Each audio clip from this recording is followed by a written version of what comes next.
Assalamualaikum warahmatullahi wabarakatuh. Bismillah, walhamdulillah, wassalatu wassalamu ala rasulillah wa ala alihi wa sahbihi wa mawala. Ashhadu an la ilaha illallah wahdahu la syarika lah, wa ashhadu anna muhammadan abduhu wa rasuluhu la nabiyya ba'dah. Allahumma barik lana fi majlisina hadha birahmatika ya arhamar rahimin. Allahumma barik lana fi majlisina hadha birahmatika ya arhamar rahimin. Walhamdulillahi rabbil alamin. Baik, teman-teman semua, apa kabar semuanya? Semoga Allah Subhanahu wa taala menyehatkan jiwa dan raga kita, menjaga seluruh keluarga kita, menjaga kita dari pandemi COVID-19. Semoga Allah Subhanahu wa taala mengangkat segala wabah yang ada di dunia ini, wabil khusus Indonesia. Teman-teman, alhamdulillah hari ini Allah izinkan kita bertemu dalam acara Mutiara Hikmah di channel Hendra Studiografi Official, yang insya Allah kita akan terus berbagi hal-hal yang bermanfaat baik bagi diri saya pribadi, keluarga saya, maupun bagi seluruh teman-teman semuanya. Kalau kita mengingat kemarin kita sempat membahas tentang pemuda dengan batu zamrud, kisah pemuda yang luar biasa dengan keikhlasannya setelah menemukan batu zamrud itu diberikan kepada si sang kakek. Kemudian insya Allah pada hari ini kita akan sama membahas tentang pemuda yang berhijrah di jalan Allah dengan 3 butir terong. Ada apa ini dengan kisah tersebut? Insya Allah sebelum kita memulai, buat teman-teman jangan lupa di subscribe, like, and share. Semoga kita bisa saling berkontribusi dalam hal positif di dunia digital saat ini. Teman-teman, kisah ini saya tertarik untuk membahasnya karena sangat mubazir jika saya telah mengetahui satu kisah ini hanya saya pendam saja, atau saya hanya bercerita kepada keluarga saya saja. Semoga ini menjadi amal jariah saya pribadi dan juga keluarga saya. Kisah-kisah yang inspiratif, kisah-kisah yang insya Allah penuh dengan manfaat, yang bisa kita ambil pelajaran dan kita implementasikan di dalam kehidupan kita sehari-hari insya Allah. Jadi ceritanya begini, saudara. Ada satu pemuda di Damaskus, Syria. Ketika itu pada zaman tabi'in. Pemuda ini terkenal di wilayah itu sebagai pemuda yang sering maksiat. Segala macam maksiat telah dijalankannya. Segala berzina, berjudi, merampok, bertarung, segala macam dosa telah dilakukannya. Apapun maksiatnya telah dilakukannya oleh pemuda ini. Satu ketika hidayah Allah datang, masuk ke dalam relung hatinya yang terdalam. Dia terbesit bahwa mau sampai kapan saya seperti ini?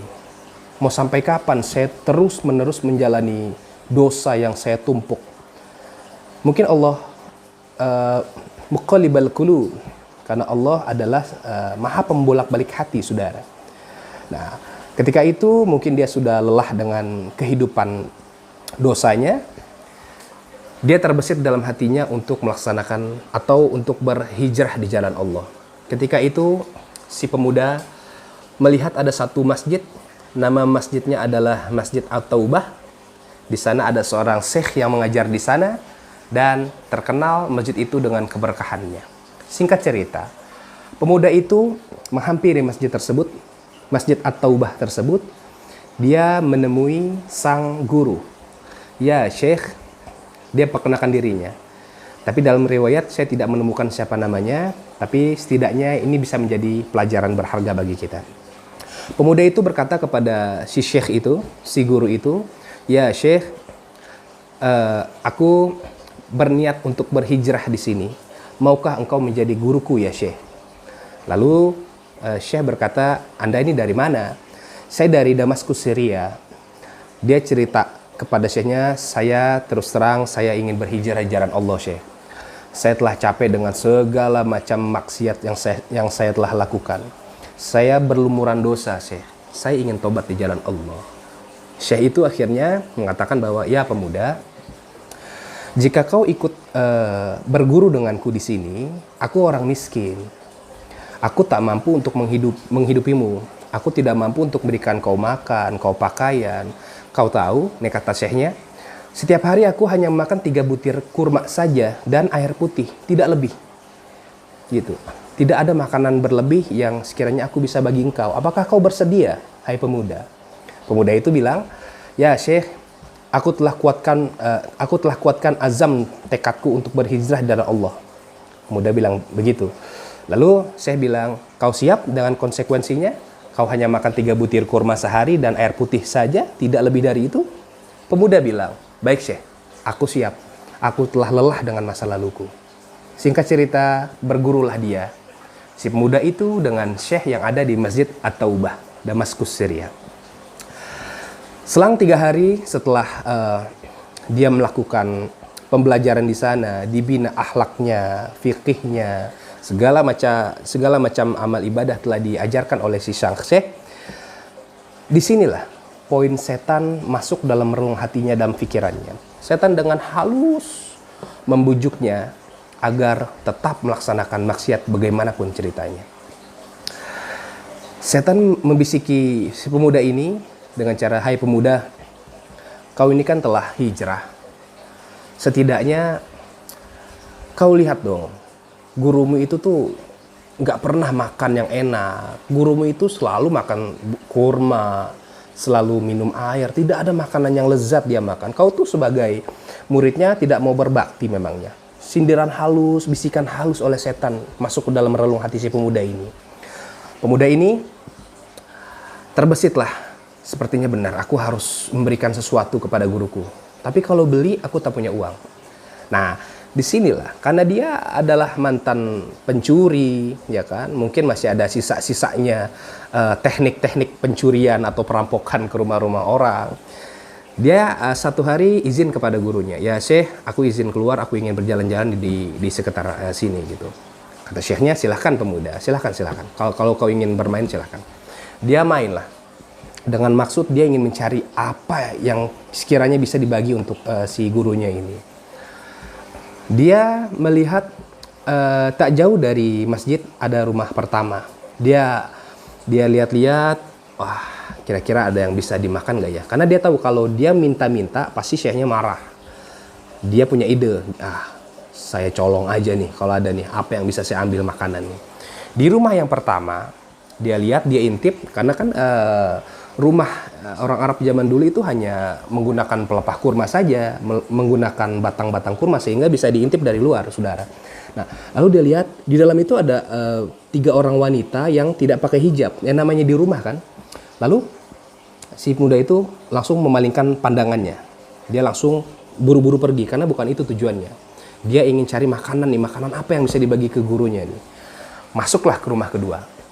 Begitu dilihat ke rumah kedua, dia lihat depan rumahnya tidak ada orang, kosong nih. Tapi dia endus ada seperti masakan, gitu kan? Wah, baunya sedap sekali nih. Dia masuk ke belakang.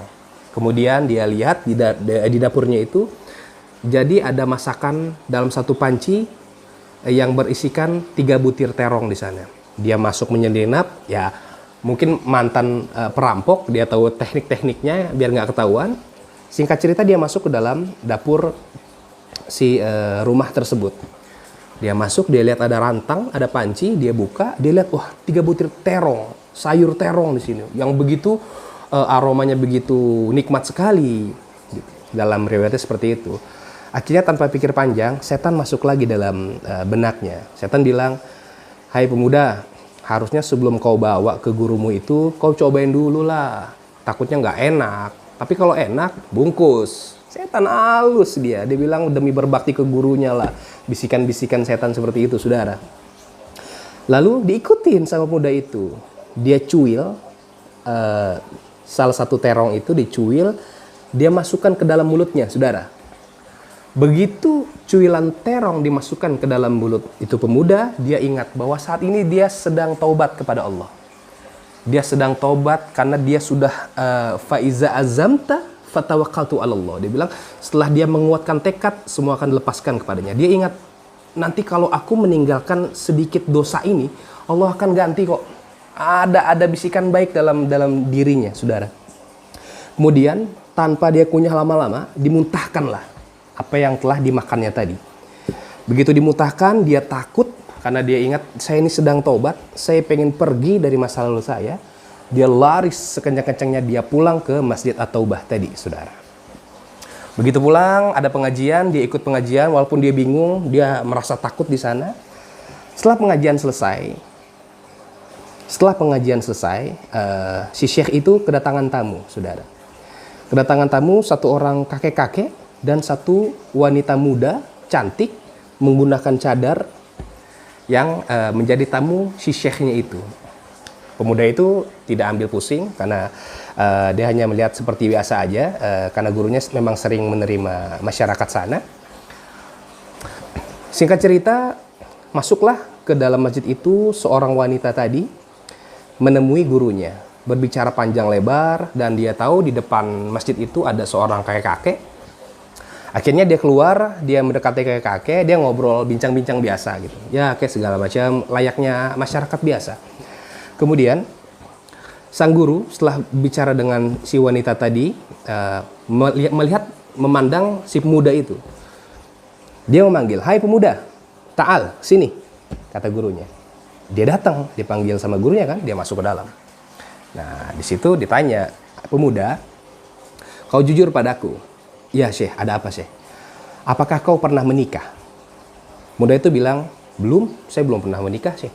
"Oh, kalau begitu, kau jawab jujur padaku, apakah engkau ingin menikah?" Ditanya gitu. Pemuda itu bingung, dia bilang, "Saya baru berapa hari ikut ngaji di sini, saya makan aja sama kurma, gimana saya nikah?" Saya bilang, "Saya tak ada bekal, Syekh, tak mungkin saya menikah, saya kan masih belajar," gitu. Lalu Syekhnya bilang, "Hai pemuda, duduklah di sini," gitu. Begitu duduk, diperkenalkanlah dengan wanita bercadar tadi, wanita muda yang bercadar tadi. "Wahai pemuda, apakah engkau bersedia jika aku nikahkan engkau dengan wanita ini?" Kata syekhnya begitu. Lalu pemuda itu diam. Dia mikir, gimana caranya saya menikah? Saya tak ada modal. Menikah mungkin mau-mau aja, begitu kan? Tapi dia nggak ada modal dan nggak mungkin meninggalkan syekhnya ini. Karena dia lagi kuat-kuatnya, semangat-semangatnya dalam menuntut ilmu kala itu. Lalu pemuda bilang, "Syekh, tak mungkin, Syekh. Saya tak punya apa-apa. Saya orang miskin. Saya kan tiap hari yang ikut Syekh aja. Makan dengan kurma, minum dengan air putih." Lalu syekhnya bilang, "Kau jangan khawatir pemuda. Jadi yang di hadapanmu ini adalah seorang wanita. Dia adalah janda yang ditinggal mati oleh suaminya. Dan saat ini dia sudah melalui masa iddahnya." Gitu. Dia bercerita kepada saya dan meminta tolong kepada saya agar dicarikan suami. Dia tak ingin menjadi fitnah di kalangan penduduk. Singkat cerita, dikenalkanlah. Apakah wanita itu mau atau tidak? Wanita itu menunduk, karena adabnya jika menunduk, setidaknya dia menyetujui. Lain hal kalau geleng-geleng, gitu, saudara. Nah, singkat cerita, pemuda itu juga mau dengan wanita itu, karena memang wanita itu setelah ditinggal mati oleh suaminya, ia ditinggalkan berupa harta yang cukup banyak, ditinggalkan satu rumah dan harta benda yang cukup banyak kala itu. Singkat cerita, dia orang ada lah. Lalu terjadilah pernikahan di sana, disahkan karena memang di depan tadi itu adalah orang tua daripada si wanita ini, dinikahkanlah.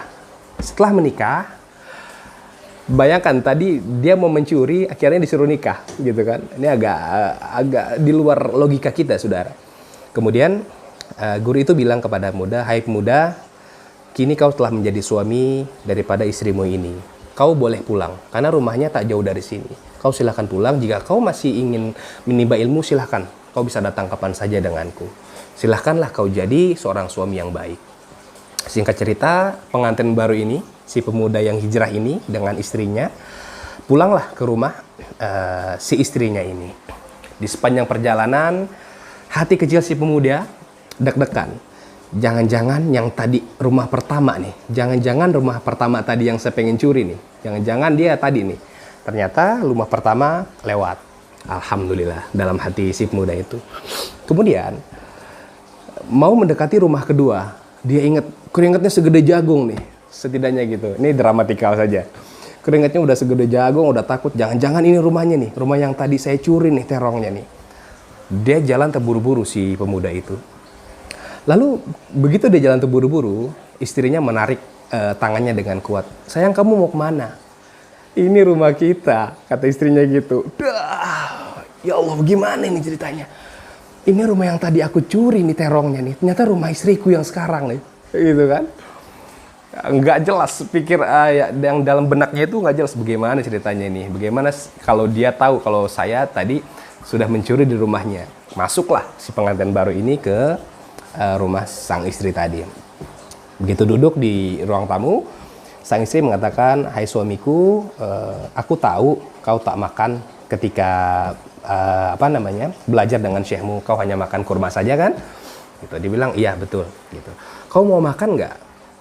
Iya, aku mau. Memang aku lapar, kayak gitu. Kamu tunggu sebentar, aku akan ambilkan sayur untukmu.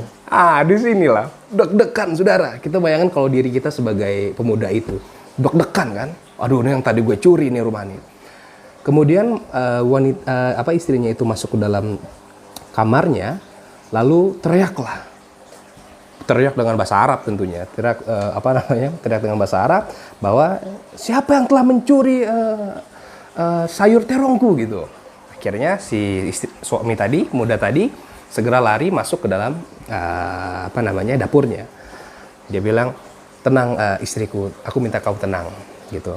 Aku akan jujur kepadamu, kata si pemuda. Jadi sebetulnya tadi aku begini, dia cerita tuh dari awal. Dia tuh ada bisikan setan, bahwasanya dia pengen kasih makanan ke gurunya. Akhirnya dia masuk ke rumah pertama, nggak bisa karena tadi ada orang. Akhirnya dia masuk ke rumah ini, gitu kan. Lalu dia bilang, tadi aku masuk ke dapur ini istriku. Lalu aku melihat ada sayur terong ini, itu yang makan aku. Dia bilang gitu. Tapi tahukah kamu, si pemuda itu jujur. Ketika aku makan, aku mengingat dosaku sudah begitu banyak. Aku ingat bahwa aku saat ini sedang hijrah dan aku tinggalkan semua dosa-dosaku. Dia bilang gitu. Maka aku muntahkanlah, kata pemuda. Aku muntahkanlah, lalu aku lari ke masjid. Akhirnya aku bertemu kamu di masjid dan kita akhirnya nikah di sana. Tahu gak teman-teman? Begitu sang pemuda tadi jujur dengan istrinya. Apa ungkapan istrinya? Ini kalau kata para ulama, jika ungkapan istrinya ini diterapkan ke seluruh para istri-istri di dunia ini, maka tidak adalah keributan di antara rumah tangga. Tahu gak apa kata istrinya? Wahai suamiku, demi Allah, secuil terong yang telah engkau muntahkan karena Allah, kini Allah ganti. Kau mau tahu dengan apa Allah gantinya? Dengan apa istriku? Allah telah mengganti cuilan terong yang kau buang itu dengan terongnya, dengan pancinya, dengan rumahnya, sekaligus dengan pemilik rumahnya, yaitu aku, wahai suamiku. Masya Allah. Bayangkan saudara, hal sedikit, ya, secuil terong yang kita tinggalin, yang ditinggalin sama pemuda itu karena takut sama Allah, diganti sama terongnya, sama panci-pancinya, sama rumah-rumahnya, sama pemilik rumahnya, yaitu yang menjadi istrinya. Jadi ini kisah nyata, saudara. Ini sudah banyak dinukil oleh para ulama, dan izinkan saya, mudah-mudahan saya bisa jadi salah satu estafet pencerita kisah-kisah hikmah ini. Dan semoga, saya tidak tahu 10-20 tahun ke depan, saya tidak tahu apakah nyawa masih di kandung badan. Semoga video ini dapat bermanfaat bagi semuanya, dan semoga ini menjadi amal jariah kita semua. Baik teman-teman, sebelum saya tutup, insya Allah, sebelum saya tutup, sedikit nasihat. Saya mohon maaf, bukan menasihati, setidaknya saya ingin menyadarkan buat teman-teman semua, wabil khusus bagi teman-teman yang para wanita. Saya hanya mengingatkan bahwa ini adalah zaman digital. Video kita hari ini mungkin kita bisa temukan 10, 20 tahun, 30 tahun ke depan. Mungkin ketika kita tua nanti, kita masih bisa lihat saat ini video yang kita buat. Tahukah Anda, jika Anda membuat suatu konten, atau jika Anda membuat suatu video, jika itu baik dan orang akan mengikuti hal baik tersebut, engkau akan mendapatkan pahala dari kebaikan tersebut. Tapi jika, tolong dicatat, tapi jika Anda membuat suatu konten atau suatu video yang itu mengajarkan tentang kemusyrikan, mengajarkan tentang perbuatan dosa, maka itu akan menjadi dosa jariah. Nauzubillah min zalik. Jangan sampai semeninggalnya kita nanti dosa-dosa itu tetap mengalir kepada kita. Tolong, ini sebagai nasihat saya pribadi dan juga teman-teman semuanya yang menonton video ini, mari sama-sama kita ciptakan suatu ilmu yang bermanfaat. Kita ciptakan video-video yang sekiranya dapat menginspirasi orang-orang banyak untuk melakukan kebaikan yang bernilai pahala. Jangan sampai video kita yang kita buat itu mengajak orang untuk melakukan maksiat sehingga kita mendapatkan dosa jariah. Na'udzubillah min zalik. Akhirul kalam, maafkan saya jika banyak periwayatan yang salah, itu hanya datang dari saya, dan jika periwayatan yang benar itu hanya mutlak dari Allah Subhanahu wa taala saja. Mari teman-teman, kita berdoa semoga pandemi COVID-19 ini tidak menjadikan kita manusia yang lupa akan Allah. Ingat, di atas COVID itu ada Allah Subhanahu wa taala. Virus COVID-19 adalah satu dari makhluk Allah Subhanahu wa taala. Tidak ada satu apapun, tidak ada satu virus pun, tidak ada satu musibah atau bala apapun tanpa seizin Tuhan kita, Allah Subhanahu wa taala. Baik, maafkan saya. Wassalamualaikum warahmatullahi wabarakatuh.